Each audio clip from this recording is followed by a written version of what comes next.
नमस्कार, मैं चंदन कुमार और आप देख रहे हैं देश भर के कर्मचारियों की भरोसेमंद आवाज अंगवानी। साथियों, क्या पहली बार, जी हां, पहली बार ऐसा हो सकता है कि 8वें वेतन आयोग में जो बड़े अधिकारी हैं, जो सीनियर ऑफिसर्स हैं, उनकी सैलरी पर कैपिंग कर दी जाए? क्या आईएएस, सचिव और शीर्ष अधिकारियों की अधिकतम सैलरी पर कैप लगाकर बाकी जो कर्मचारी हैं उनके लिए बेहतर वेतन का स्ट्रक्चर तैयार किया जाए?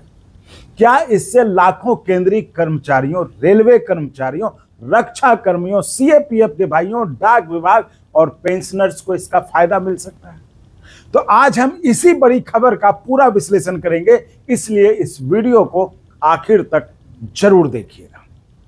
दोस्तों, 8वें वेतन आयोग की बैठकों और चर्चाओं के बीच एक ऐसा प्रस्ताव सामने आया है जिसने कर्मचारियों के बीच बहस छेड़ दी। रिपोर्ट के अनुसार आयोग के सामने यह सुझाव रखा गया है कि सरकार में सबसे ऊंचे वेतन और सबसे निचले वेतन के बीच का अंतर बहुत ज्यादा नहीं होना चाहिए, इसलिए शीर्ष अधिकारियों के वेतन पर एक सीमा तय करने का विचार किया जाए। इस तरह का प्रस्ताव है। हालांकि अभी इस पर कोई अंतिम निर्णय नहीं हुआ है और आयोग इन जो भी सुझाव आए हैं उस पर विचार कर रहा है। अब यह सवाल है कि आखिर इस तरह का प्रस्ताव गया क्यों है ना? तो अभी सरकारी सेवा में सबसे उचले स्तर के जो अधिकारी हैं उनमें और निचले स्तर के अधिकारियों के वेतन में काफी अंतर है और इसलिए कर्मचारी संगठनों का मानना है कि वेतन संरचना ऐसी होनी चाहिए जिसमें निचले और मध्यम स्तर के कर्मचारियों को अधिक न्याय मिले और इसी सोच के तहत अधिकतम वेतन सीमा यानी सैलरी कैप का विचार जो है चर्चा में आया है। ध्यान रखिए, सरकार ने सभी मंजूरी नहीं दी है और ना ही आयोग ने कोई अंतिम सिफारिश इस पर जारी की है ना। ये सुन के लोग कुछ से कुछ ना सोच लें। लेकिन अगर ऐसा होता है तो कर्मचारियों को क्या फायदा हो सकता है, ये अब आप समझने की कोशिश कीजिए।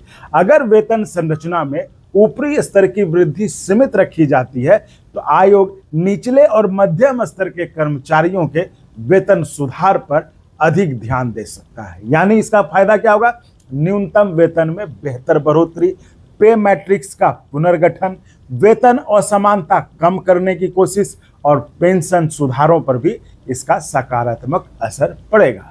लेकिन यह सब आयोग की अंतिम सिफारिशों पर निर्भर करेगा कि आखिर आयोग जब अपनी रिपोर्ट पेश करता है तो उसमें इस पर क्या राय देता है आयोग अपनी, है ना।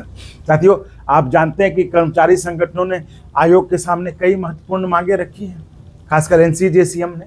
तो जैसे न्यूनतम वेतन में बहुत बड़ी वृद्धि की मांग की है, बेहतर फिटमेंट फैक्टर की मांग की है, परिवार आधारित वेतन निर्धारण, पेंशन सुधार, महंगाई के अनुरूप वेतन व्यवस्था। तो इन सब मांगों को, ये सब तो आपको पता है ही। यानी कर्मचारियों का पूरा जोर इस बात पर है कि इस बार वेतन आयोग केवल वो परसेंटेज बढ़ोतरी नहीं बल्कि जीवन स्तर को ध्यान में रखकर फैसला करे। अब सवाल उठता है कि क्या इससे फिटमेंट फैक्टर पर भी असर पड़ेगा? तो ये सवाल सबसे ज्यादा पूछा जा रहा है इसको लेकर के, क्या भाई इसमें फिटमेंट फैक्टर कुछ असर होगा?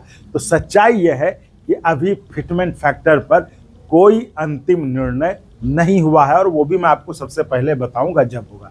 अलग अलग आंकड़े, अलग अलग अनुमान सामने, जिसके जो मन में आ रहा है वो कह रहा है, लेकिन आयोग जो है अभी भी सबसे सुझाव ही ले रहा है।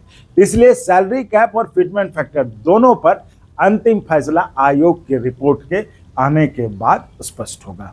लेकिन आप अगर मुझसे पूछेंगे मेरी व्यक्तिगत राय क्या है, तो 8वां वेतन आयोग केवल वेतन बढ़ाने का आयोग नहीं होना चाहिए, बल्कि ऐसा आयोग होना चाहिए जो वेतन असमानता को कम करे। सबसे बड़े लेवल के और सबसे निचले लेवल के बीच का जो डिफरेंस है वो कम होना चाहिए। ऐसा वेतन बढ़ाए कि कर्मचारियों की क्रय शक्ति बढ़े, महंगाई के ध्यान में रखकर वेतन को बढ़ाए, युवाओं को सरकारी नौकरी की तरफ आकर्षित करे और सबसे महत्वपूर्ण, ईमानदारी से काम करने वाले कर्मचारियों को सम्मानजनक जीवन देने की व्यवस्था करें।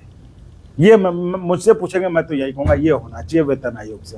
तो सोशल मीडिया पर इस समय कई तरह की खबरें वायरल हो रही।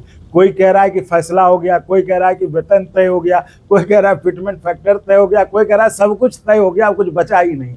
लेकिन साथियों सच यह है कि आयोग अभी सुझावों और परामर्श के दौर पर है। मैंने आपको पिछले 2-3 दिनों पहले जो वीडियो डाला था उसमें हमने आपको बताया कि अभी क्या चर्चा हो रहा है, तो वो मैं आपको इसी तरह जब भी जो पता चलेगा मैं आपको वो लेटेस्ट जानकारी देता रहूंगा। इसलिए इधर उधर भरोसा मत कीजिए फालतू जो, क्योंकि उनको तो अपना वीडियो बनाना है ना, तो कुछ से कुछ अलबल बना के बता देते हैं, लेकिन हम जो आपको बताते हैं वो एकदम क्रेडिबल, कंफर्म और ऑथेंटिक खबर बताते हैं। जो हो रहा है वही बताते हैं, क्योंकि हम जानते हैं कर्मचारियों को, हमें इस चैनल को देश का नंबर 1 चैनल बनाना है कर्मचारियों का, और वो ऐसे नहीं बनेगा, झूठ मूठ की खबरों पे नहीं बनेगा, है ना।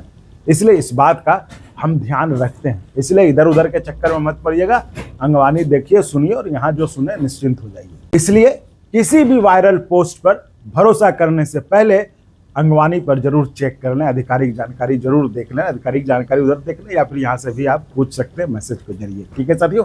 तो साथियों, अंगवानी आपको पता है किसी राजनीतिक एजेंडे के लिए नहीं बल्कि कर्मचारियों की आवाज बनने के लिए काम करता है। जैसे मैंने बताया कि मेरा यह है कि इसको मैं देश भर के कर्मचारियों का नंबर 1 चैनल बनाऊंगा। जी हाँ, वो बना दूंगा मैं। तो सरकारी दस्तावेज जुटाना, आयोग की रिपोर्ट पढ़ना, नियमों का अध्ययन करना और सही जानकारी आप तक पहुंचाना साथियों आसान काम नहीं है, बहुत मेहनत सब कुछ लगता है। तो अगर आप चाहते हैं कि कर्मचारियों की आवाज मजबूत हो तो मात्र 500 रुपए की वार्षिक सदस्यता लेकर अंगवानी परिवार का हिस्सा बनिए। आपका छोटा सा सहयोग हमें स्वतंत्र और तथ्यपरक पत्रकारिता जारी रखने की ताकत देगा। और आपको अगर एनुअल में दिक्कत होता है, एनुअल मेंबरशिप में, आप सब्सक्राइब जो कि फ्री है, उसके बगल में ज्वाइन का ऑप्शन है, आप उसमें जो है मंथली या जो भी आपको पसंद आए, जो अपने इच्छा अनुसार, सुविधा अनुसार जिस लेवल की मेंबरशिप लेना चाहे वो लेकर आप हमें मदद कर सकते हैं साथी। तो चलिए अब आप बताइए, क्या 8वें वेतन आयोग में बड़े अधिकारियों की सैलरी पर सीमा तय होनी चाहिए या फिर सभी कर्मचारियों के लिए समान अनुपात में वेतन वृद्धि ही सही रास्ता है? अपनी राय कमेंट में जरूर लिखिए और अगर वीडियो उपयोगी लगा हो तो लाइक करिए, अपने साथियों के साथ शेयर करिए और अंगवानी को सब्सक्राइब करना बिल्कुल मत भूलिए। करिए भी और करवाइए भी, सब्सक्राइब करना बिल्कुल फ्री, उसमें आपके पॉकेट से 1 पैसा नहीं लगता है। ठीक है साथियों, तो चलिए मिलते हैं अगले वीडियो में आपसे ही जुड़े किसी और बड़ी खबर के साथ। तब तक के लिए धन्यवाद।